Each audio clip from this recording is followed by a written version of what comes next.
মিষ্টি দই খেতে ভালোবাসে না এমন হয়তো কেউ নেই। আর দোকানের মতন আজ আমি আপনাদের একেবারে পারফেক্ট মিষ্টি দইয়ের রেসিপি বানানো দেখাবো। তার জন্য প্রথমে একটা কড়াই নিতে হবে, 2-3 চামচের মতন চিনি দিতে হবে। চিনিটাকে ক্যারামেল বানিয়ে নিতে হবে, অল্প করে একটু জল দিতে হবে যাতে ক্যারামেলগুলো মেল্ট হয়ে যায়।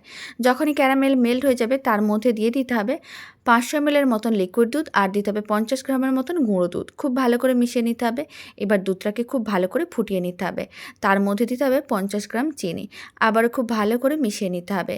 এখন আমি হাফ চামচের মতন ঘি দিলাম। এই ঘি দেওয়ার কারণে মিষ্টি দই খেতে অনেক বেশি ভালো লাগে। খুব ভালো করে মিশিয়ে মিশ্রণটাকে এইভাবে 2-3 বার ভালো করে ফুটিয়ে নিয়েছিলাম। এবার আমি নিয়েছি মিষ্টি দই। মিষ্টি দই একটা মিক্সিং বোলের মধ্যে নিয়ে ভালো করে চারিদিকে ছড়িয়ে দিয়েছিলাম, মানে ব্রাশ করে নিতে হবে। আর যে দুধটাকে ভালো করে ফুটিয়ে রেখেছিলাম তার মধ্যে অল্প একটু মিষ্টি দই দিয়ে ভালো করে মিশিয়ে নিলাম।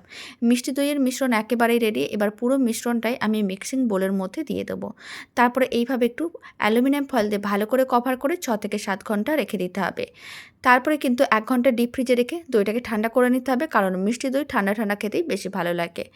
এবার আমি দইটা কেটে দেখাচ্ছি। আপনারা দেখুন দইটা কিন্তু একেবারেই দোকানের মতন পারফেক্টভাবে রেডি হয়েছে। বাড়িতে বানিয়ে দেখতে পারেন, খেতেও ভীষণ ভালো হয় আর বানানো একেবারেই সহজ, যে কেউ বানিয়ে নিতে পারবেন।